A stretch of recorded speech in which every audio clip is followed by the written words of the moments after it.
The 19th century saw a new rise in colonialism and imperialism for Europe that would outdo everything they did during the Age of Exploration.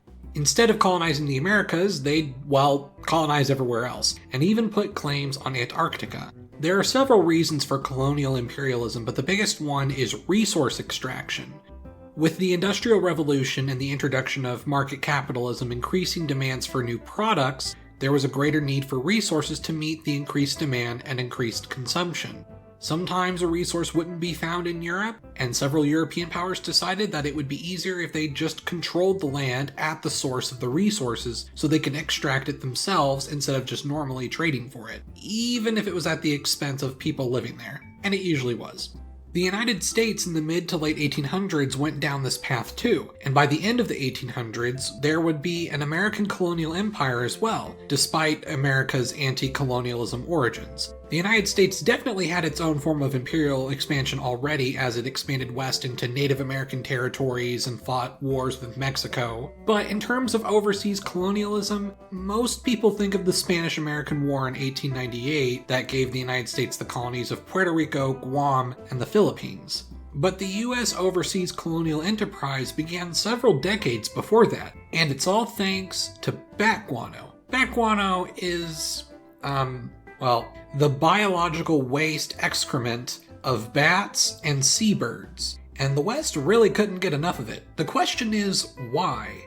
Well, guano has many uses due to the resources found within it. The high amounts of potassium, nitrate, and phosphate made it an excellent fertilizer. And remember that in the mid-1800s, there wasn't any synthetic fertilizer like you could find today in your local store. It could also be mixed with other elements to create other valuable minerals. The most notable one would be saltpeter, a material that works as an explosive agent and an alternative to gunpowder. Naturally, all of the increases in demands for food and colonial conquest made guano a very desirable resource. The resource was so desirable that it was dubbed as Guano Mania. At one point, US imports for guano had peaked to around 175,000 tons, and this was before the American Civil War. The huge increase in demand led to soaring prices, and so the government decided to intervene to solve this problem. In 1856, Congress passed the Guano Islands Act, which basically was a way to encourage the seizure of islands for guano harvesting. In Section 1, it states, whenever any citizen of the United States discovers a deposit of guano on any island, rock, or key, not within the lawful jurisdiction of any other government, and not occupied by the citizens of any other government, and takes peaceable possession thereof, and occupies the same such island, rock, or key, may, at the discretion of the President, be considered as pertaining to the United States. Thanks, Mr. Beat.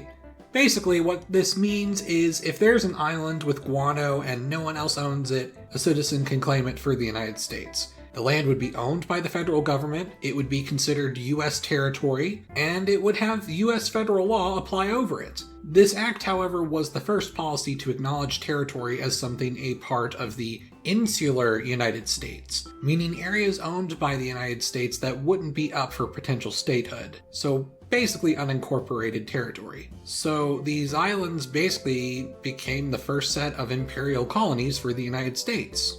Citizens, entrepreneurs, or companies would find the island and apply for the island to be annexed by the United States. If the courts approved, the president could authorize the sending of necessary forces to take the island or defend it should anyone else try to claim the island for themselves. What's really weird, though, is how loose the law was.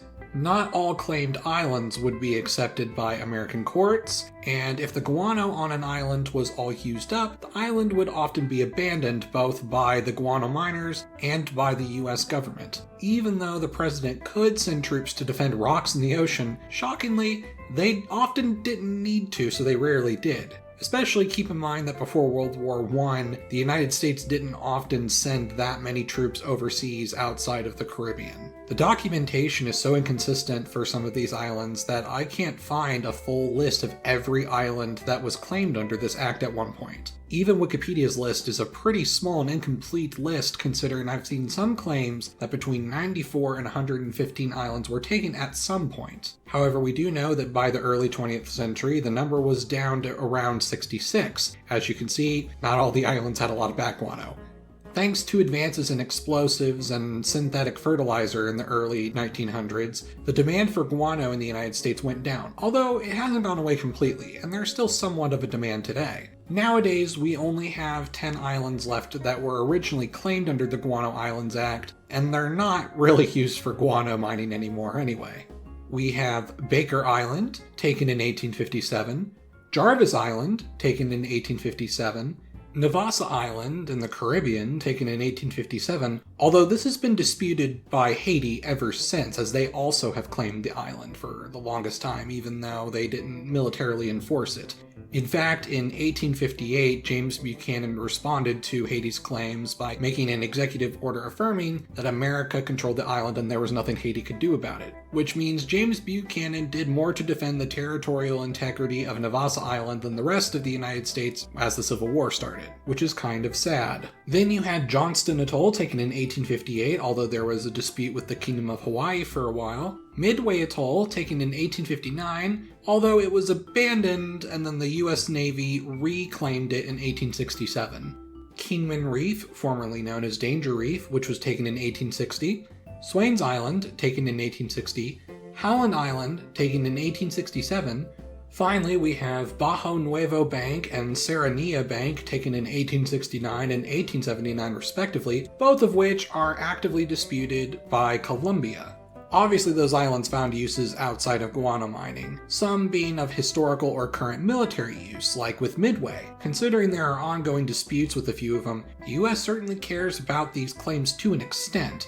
In fact, the Guano Islands Act is still in force. While there aren't that many islands hospitable to bats and seagulls that are unclaimed in the world nowadays, you never know. You could find a bat cave on a rock and give Joe Biden a call, and he just might take it off your hands. Or at least he'd be legally able to. This whole policy is kind of bat guano insane to begin with. Either way, it's pretty interesting that the first colonial president wasn't Theodore Roosevelt, but technically Franklin Pierce. I'm Emperor Tiger Star, and I'll see you guys next time.